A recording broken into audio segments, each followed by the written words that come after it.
Bonsoir à tous et bienvenue sur le plateau d'Un cœur qui écoute, votre émission de spiritualité. Aujourd'hui, nous avons le plaisir de recevoir le Père Bobin. Bonjour Père. Bonjour Cyril.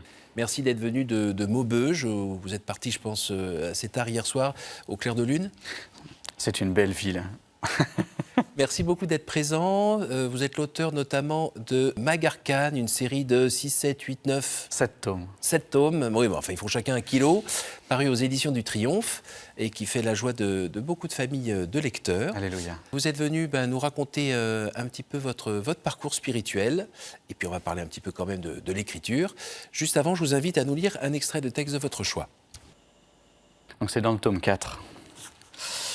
Je vous mets le contexte. Le roi va partir en guerre. C'est une bataille très importante et il fait venir le moins bon et le dernier des soldats qui est arrivé dans l'armée, qui s'appelle Kolkatan. Féacine, le roi, attacha une à une les plaques d'armure, serrant consciencieusement chaque sangle. Il s'abaisse devant lui. La reine assiste le roi. Le plus humiliant fut sans doute le moment où il mit de nouveau un genou en terre pour lasser les jambières du jeune soldat. Puis il ceignit encore à Kolkatan son épée, son poignard, lui offrit un bouclier. Le jeune homme ne savait pas ce qu'il devait penser, mais dans ce qu'il ressentait, il n'y avait que de l'admiration, de l'affection et la conviction d'une fidélité qui serait sans borne pour ce monarque. Ce grand entre les grands avait daigné s'abaisser jusqu'à lui.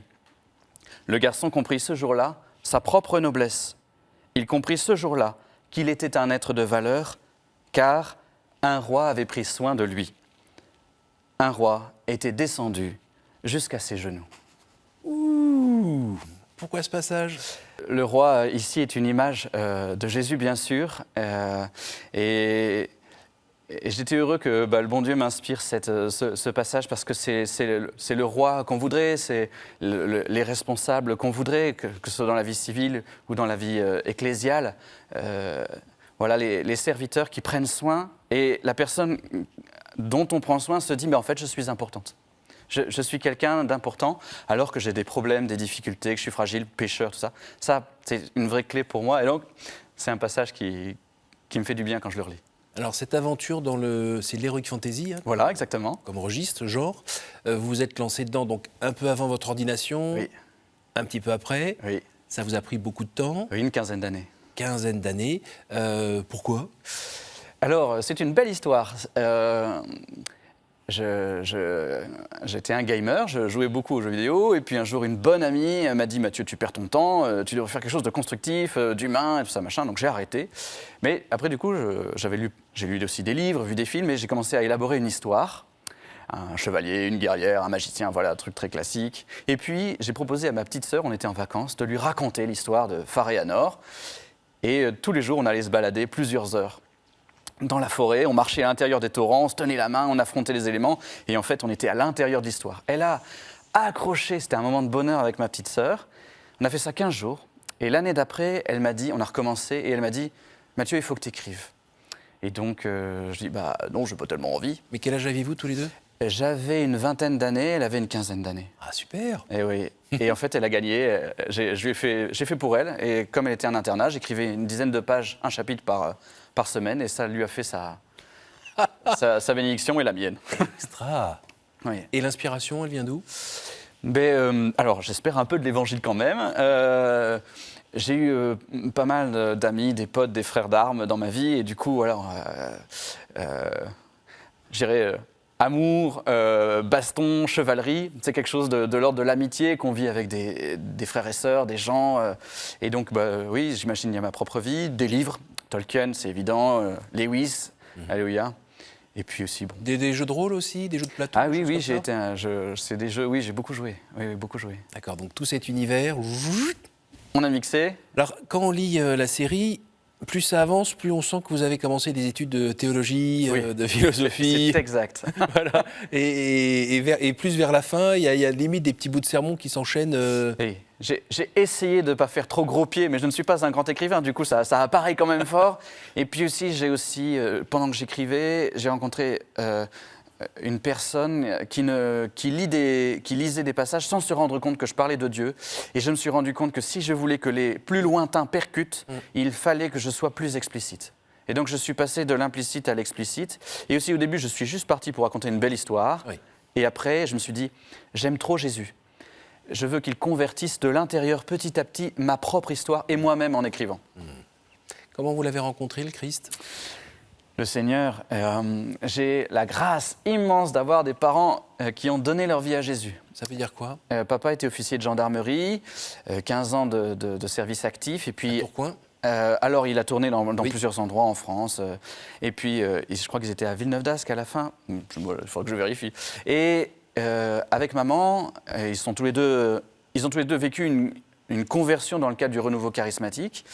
Et au bout de quelques années, ils ont reçu un appel à tout quitter pour servir le Christ dans le cadre de la communauté Nazareth, qui est une petite communauté qui est née il y a 50 ans tout pile, 1er février 75. Ça ressemble à l'Emmanuel, à la communauté de l'Emmanuel, sur un certain nombre d'éléments. Voilà, on est petit, mais voilà. Et donc, ils sont rentrés dans un monastère quand maman était enceinte. Voilà. Et donc, c'est une communauté non résidentielle, chacun vit chez lui, sauf quelques-uns. Mes parents sont sur place au monastère et on se retrouve ponctuellement pour vivre la vie fraternelle, la vie de prière. Donc, moi, je suis tombé dans le marmite quand j'étais petit, puisque je viens du Nord. Et c'était très simple parce que les parents m'ont donné beaucoup d'amour. Mes frères et sœurs, nous avons échangé beaucoup d'amour. On s'est disputé aussi un bon paquet de fois. Vous êtes combien? Nous sommes 5. D'accord. 5, je suis le 4. D'accord. Et puis, on a quand même 2 frères et sœurs au ciel. Et puis, voilà. Et donc, c'était un bain de vie heureuse, vraiment une enfance heureuse. Merci Seigneur, merci les parents, les frères et sœurs. Et puis, voilà, Jésus, c'était naturel. L'amour de Dieu, amour de ma famille, amour du prochain, c'était naturel. Donc, j'ai beaucoup de chance. Et puis, dans l'école catholique où j'étais, il y avait quelques croyants, mais c'était très ténu. Et je me rendais compte que j'avais besoin d'autres personnes pour partager ma foi, notamment d'autres gars de mon âge, en fait. Et je me rappelle d'une fois, c'était un temps de Pâques, donc il y avait les 150 gamins qui étaient là, et puis la maîtresse dit « Bon, maintenant, ceux qui veulent se lever, taper des mains pour Jésus, ils peuvent. » Donc moi, je me lève, et puis en fait, j'étais le seul. À la récré, le gamin, un copain, il m'a dit « Tu t'es tapé la honte. » Et là, j'ai dit « Je veux partager ma foi avec d'autres. » Et j'en ai parlé à mes parents, ils m'ont dit « Ah bah, il existe une école tenue par la communauté des Béatitudes qui est super, c'est paru dans Famille chrétienne, tu pourrais y aller. » Enfin, voilà. Et mon père a dit « Mais t'es un peu jeune, parce que c'était retour à la maison qu'à chaque vacances, alors que j'avais 12 ans, c'était un peu tôt peut-être. Bon. On a demandé des signes au Seigneur. Le fait est que c'était un foyer sacerdotal, pour réfléchir à sa vocation. Et moi, je ne voulais pas être... séminaire, en fait. Oui, on pourrait dire ça. Mais je dirais séminaire, mais plus ouvert, dans le sens où on ne veut pas forcément faire... Oui, c'est ça. Faire des prêtres, mais donner l'opportunité de réfléchir pour de vrai. Et ce qui s'est passé, c'est que mon père a demandé des signes à Dieu, avec maman, pour qu'on sache ce qu'il voulait de moi.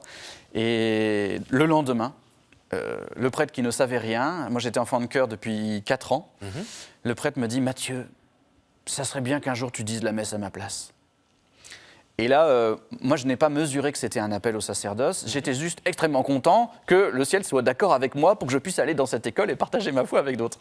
Mais l'appel est descendu, je vous passe les autres signes qui étaient très beaux, merci Jésus.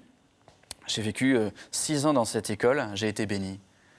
Des camarades super, des cours de qualité, d'autres un peu plus originaux, mais une vie dans la communauté des béatitudes. J'ai goûté la joie de la résurrection. Là-bas, ils développent davantage le samedi soir les vêpres de résurrection. Et puis à Pâques, vous avez une liturgie déployée. Je me rappelle des 3 encensoirs en même temps, voilà, c'était un peu classe. Ça m'a touché au cœur, cette joie. Et puis le samedi soir, donc c'était vêpres de résurrection, puis repas festif, puis danse d'Israël. Donc on danse tous ensemble pour dire « Jésus est vivant !» Jésus est vivant. Et alors moi, ça a impacté mon adolescence. La joie, la joie. Voilà, donc je dirais, c'est voilà, ma famille, puis la communauté des Béatitudes, c'est là où... Puis la paroisse quand même, ce prêtre qui m'a dit, qui m'a appelé, ce diocésain. Est-ce que quand même dans tout ce parcours qui a l'air très lumineux, joyeux et autres, est-ce qu'il y a eu des petits moments quand même de crise de foi ou... Oui, je vais en dire un. En fait, je voulais que Dieu me prouve qu'il existe, parce qu'en fait, c'est bien beau tout ça, tout ce que tout le monde nous dit, les curés, ils sont gentils, mais ils ne nous montrent pas Dieu, en fait. Et je voulais que Dieu prouve qu'il existe, et il y avait, c'était dans le cadre d'une retraite spirituelle, il y avait là une trentaine de jeunes qui préparaient pour ceux qui allaient arriver, et le prêtre s'est un peu enflammé, il dit « Si vous croyez, vous verrez la gloire de Dieu !» Bon, très bien, alors moi je vais le voir, Et en fait, j'ai inversé son raisonnement. Et je lui ai dit, écoute, si je ne vois pas ce soir, si je ne vois pas dans cette église la gloire de Dieu, je sors de l'église et je n'y remettrai plus jamais les pieds. J'avais, je crois, 15 ans, un peu fou, fougueux même. Et puis le prêtre dit, pas de problème, on va prier pour toi pour que tu vois maintenant la gloire de Dieu. Donc voilà, c'est vraiment le charismatique à fond. Oui, Hein. oui, Ça, c'est oui. vraiment ça ne plaît pas à tout le monde, ils ont le droit, chacun son style. Voilà, ça, c'était ma porte d'entrée. Les jeunes prient pour moi, les communautaires prient pour moi, et plus ils prient, plus mon cœur se ferme. Parce que j'ai inversé la logique de Dieu. J'ai dit, prouve-moi que tu existes et je croirai en toi. Ça ne marche pas comme ça. Et donc, plus mon cœur se fermait, je ne me sentais pas bien. Et puis, le prêtre a dit, maintenant, il est tard, maintenant il faut on repart tous, chacun repart dormir. Et puis, moi, je sentais bien, mes parents m'avaient donné tellement, dans cette école, j'avais déjà été tellement heureux, je sentais bien que c'était vrai, je voulais simplement une preuve, quoi. Mais en même temps, voilà, j'avais dit, je pars et je ne remets plus jamais les pieds. Donc j'ai proposé au prêtre, est-ce que je peux rester dans l'église cette nuit? Et il m'a dit, oui, on va t'enfermer à l'intérieur pour que tu sois tout seul et tranquille. Et donc, voilà, je me suis retrouvé enfermé à l'intérieur de l'église. J'ai eu froid, j'étais en t-shirt, c'était l'été, mais j'ai eu froid. J'ai essayé de prier, ça n'a pas marché, enfin, j'ai rien senti. Le bois a craqué. Le bois a craqué, s'il faisait sombre, je me dis, mais pourquoi je suis là? J'ai essayé de dormir sur le tapis, mais ça ne marche pas. Enfin bref, affreuse, une nuit pourrie. Et le matin, je me réveille, un magnifique soleil dans les vitraux. D'ailleurs, un vitrail de la croix de Jésus, je crois au centre, je ne suis plus sûr à 100%, mais je crois. Et puis un vitrail du Cantique des Cantiques. Ça m'a impacté le cœur, c'était beau. Alors j'ai pris un djembé et puis j'ai commencé à faire du djembé en chantant à Dieu une louange. C'est venu comme ça. Et en chantant à Dieu ma louange, il y a quelque chose qui s'est débloqué dans mon cœur et il a renversé mon renversement. Et j'ai compris que la plus grande gloire de Dieu, c'était de me laisser libre, de croire en lui ou pas. Il ne me prouverait pas son existence, parce que l'amour ne se prouve pas. Il se reçoit, on lui fait confiance ou non. Et j'ai dit, ok, alors si c'est ça, je veux bien croire en toi. D'accord. Voilà, ça c'était... Superbe. Alors, on avance, vous êtes ordonné, donc en quelle année? 2013. D'accord. Donc dans votre diocèse Oui, du Nord, oui, à Cambrai, le diocèse de Cambrai. dont vous avez un léger accent, mais on n'entend pas beaucoup. Non, hein, je suis franchemi, hein. Ouais, c'est ça. Alors, on va rester sur l'autre accent D'accord, ça me va. pour que je puisse suivre. J'aime le Nord. Voilà. Et vous vous retrouvez à être en paroisse, Oui. tout en poursuivant vos études? Alors, j'ai fait 1 an de diaconat en paroisse à Douai, c'était vraiment merveilleux. Après, j'ai été renvoyé aux études parce qu'avant, j'avais fait des études de littérature en Hippocagne-Cagne et de philosophie L3 à Lille. Et du coup, j'imagine, l'évêque m'a dit, il faut pousser les études. Il m'a envoyé à Rome pour 3 ans faire une licence de théologie biblique à la grégorienne. C'était très intéressant. Et du coup, je revenais le week-end, là, j'étais envoyé dans l'Avesnois. C'est une belle terre... herbagère, d'agriculture, avec des bêtes, c'est la campagne, c'est beau, c'est vraiment un bel endroit, c'est vert et vallonné. Mais j'y revenais assez peu les 3 premières années puisque j'étais en licence à Rome. Et après, j'ai eu 1 an à temps plein. Et puis, au bout de cette année, là, on m'a envoyé à Maubeuge. D'accord. La vie en paroisse, on sait bien, hein, c'est pas forcément idyllique, puisqu'on se retrouve plongé avec des êtres humains, Oui. avec beaucoup de joie, beaucoup de vie, mais aussi beaucoup de douleur, beaucoup d'épreuves. Et puis, les choses ne se passent pas comme sur le papier. C'est normal. C'est comme pour certains, les premières années de mariage, ça ne se passe pas non plus de manière toujours idyllique. Donc vous avez pu vivre des forts temps de joie, des temps d'épreuve. Avez-vous été assez entouré par la communauté des prêtres à ce moment-là? Oui. Oui. Le Seigneur m'a donné la grâce effectivement d'avoir un temps de fiançailles joyeux, et puis quelques épreuves différentes, des conflits dont je suis en partie responsable. Je voudrais dire que j'ai découvert davantage ma faiblesse. À l'adolescence, j'ai déjà pris conscience que j'avais un paquet de péchés, mais plus j'avance, plus je me dis, le Seigneur est vraiment miséricordieux. Les frères et sœurs aussi, les paroissiens, les membres du diocèse, ma famille, les gens sont patients avec moi, et je voudrais dire que celui qui m'a fait le plus souffrir, c'est moi, par mon péché. Après, il y a aussi les conflits, donc voilà, ça c'est la vie, c'est normal, on a des avis différents, parfois on le dit de manière exagéré. Je n'écoute pas assez. Et malgré toute sa bonne volonté, le fait d'avoir donné sa vie, de vivre des sacrements, de dire la bonne parole et tout ça, il n'empêche, on marche sur les pieds des autres, et on leur donne des coups sans faire exprès, et on s'en prend quelques-uns. Oh que oui. Et suivant sa sensibilité, d'ailleurs, suivant sa sensibilité, on peut se refermer, se contracter, ou bien continuer à n'en avoir rien à faire et continuer à avancer, et continuer à faire mal aussi. Enfin, voilà. Voilà, et c'est votre aventure à vous, et c'est pas dans un livre où on apprend comment faire. Il faut aller se frotter, voilà. Au réel. Alors vous avez aussi une autre épreuve un peu plus costaud, qui est celle d'un confrère qui avait plus ou moins votre âge, qui s'est retrouvé coincé dans une affaire ou des suspicions d'affaires de meurtre, qui fait que lui, il a préféré partir et quitter carrément les êtres humains, la vie sur Terre. Voilà, il a mis fin à ses jours. Un ami prêtre. Oui. Ça aussi, c'était pas non plus prévu au programme. Non. C'est venu vous secouer aussi, violemment. Oui. Et heureusement, il y a un passage que vous êtes allé faire il y a 2 ans, 3 ans, à Paray-le-Monial. Oui. Voilà, un lieu où, là, ça fait 1 an, on est en plein dedans. On fête les 350 ans des apparitions du cœur sacré de Jésus à Marguerite-Marie Alacoque, si je ne me trompe pas. Là, vous avez pu aller vous ressourcer. Qu'est-ce qui s'est passé? Oui, c'est vrai. Les deux, je dirais, il y a Jésus et il y a les frères et sœurs de la communauté chrétienne qui m'ont aidé à traverser. Jésus, je suis une espèce de, on dit un combo. Il y a d'abord eu le Sacré-Cœur il y a 1 an et demi, puis il y a le livre du pape François qui sort sur le cœur de Jésus, Dilexit Nos, il nous a aimés.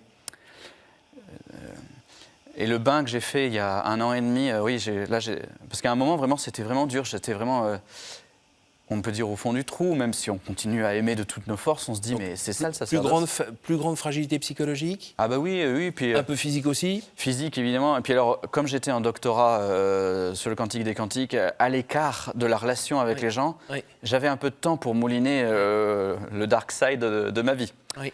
Et du coup, voilà, le lieu de pèlerinage à Paray-le-Monial, le cœur du Christ ouvert pour moi, qui m'a rappelé qu'en fait, dès mon adolescence, quand le mal est à l'œuvre dans ma vie, voilà le mal que je peux faire ou le mal qu'on peut me faire, le bon Dieu est patient. En fait, le bon Dieu, il est bon. Le bon Dieu, il est bon. Et je me rappelle, une de mes conversions, en fait, j'allais voir un prêtre et donc un certain nombre de fautes que je peux commettre. Et puis, je me confesse, je suis libéré, c'est super, on repart dans la vie gonflée. Et puis, on revient le coup d'après, et les mêmes fautes. Et c'était de plus en plus dur pour moi de subir ma propre liberté qui ne veut pas de Dieu, qui ne veut pas de l'amour. Voilà. Et la chute au même endroit. Oui, aux mêmes endroits, au pluriel, diront même. Et alors, un jour, le prêtre me dit « Mathieu, je pense quand même que tu fais une erreur théologique importante que je vais relever. C'est que toi, tu crois que pour que Dieu t'aime, il faut que tu sois bon, alors que c'est exactement l'inverse. C'est parce que Dieu t'aime et parce qu'il est bon que tu vas pouvoir t'améliorer petit à petit. Et ça, à un moment, il va falloir que tu l'acceptes. » Ça m'a libéré vraiment. Il a dénoué quelque chose dans mon cœur. Je suis aimé. Et aussi, ceux avec qui c'est compliqué, ils sont aimés à la folie. Et en fait, ils sont bons aussi. Ils ont des belles choses en eux. Ceux que j'ai blessés sont bons aussi, ils ont de la bonté. Alors, il faut aussi que tout le monde s'améliore, mais voilà, ça c'était Jésus, son cœur est ouvert. Pour moi et pour tous, son cœur est ouvert. Cette nouvelle inhumaine de votre confrère, quand vous êtes allé voir, qui s'est supprimé, quand vous êtes allé voir le cœur sacré de Jésus, qu'est-ce qui s'est passé? Comment il a mis du baume sur votre plaie, vous a donné la paix. Qu'est-ce qui s'est passé? Je dirais que c'est petit à petit. Je ne m'en suis pas rendu compte quand j'étais là-bas. C'est plus après coup. Vous savez, il y a une sœur qui a été guérie. Je crois que c'est sœur Bernadette. Elle avait une maladie dégénérative, elle portait une coque en plastique, elle avançait très péniblement. Elle est allée à Lourdes, elle n'a pas été guérie, de mémoire. Et elle est revenue, elle est devant le Saint-Sacrement chez elle. Elle a été guérie là. Et en fait, je ne me suis pas rendu compte que le Seigneur avait touché mon cœur et avait commencé de me relever.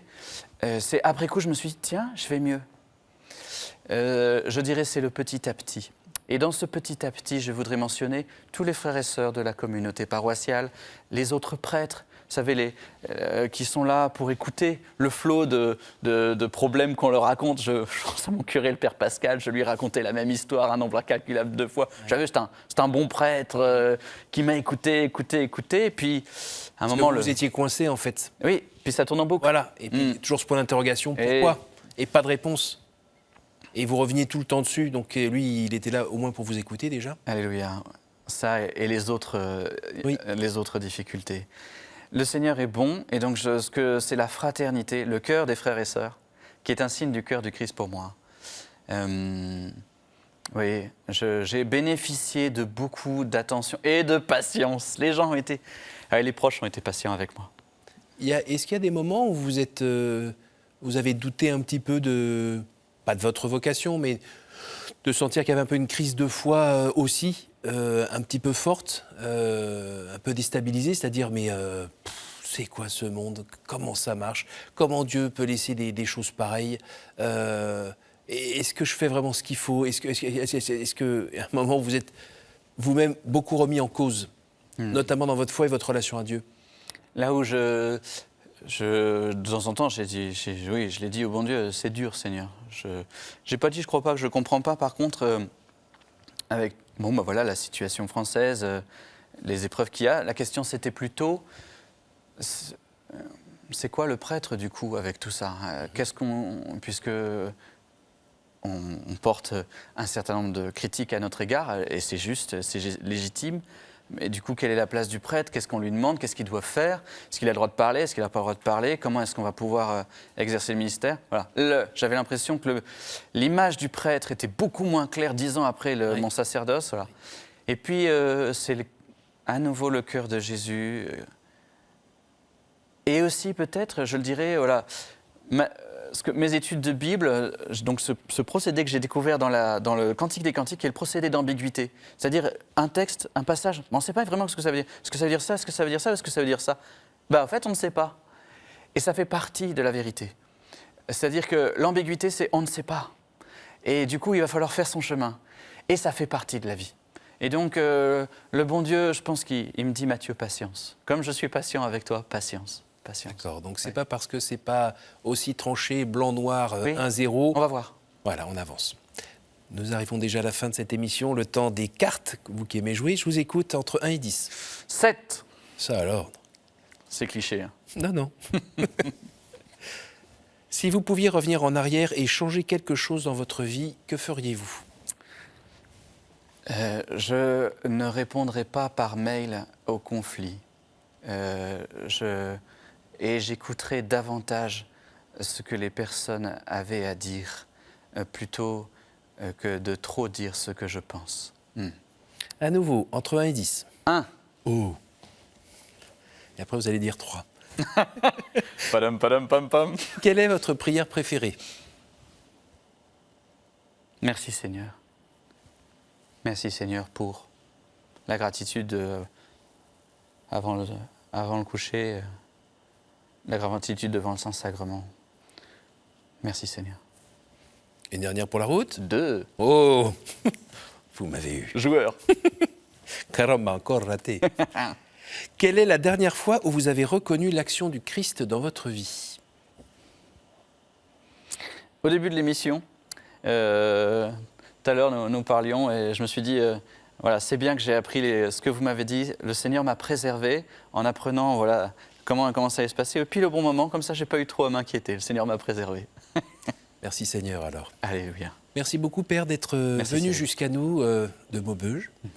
Merci de nous avoir ouvert votre cœur, partagé la partie littérature, la partie vocation, à vivre ici et maintenant. Et on entend bien que, heureusement que Dieu est là, tout le temps à côté de nous. Et les frères et sœurs.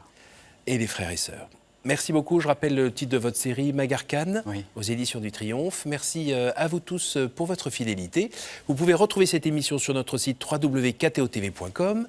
Vous pouvez aussi l'écouter en podcast, tranquillement, en repassant ou en conduisant. Merci à tous et à la semaine prochaine.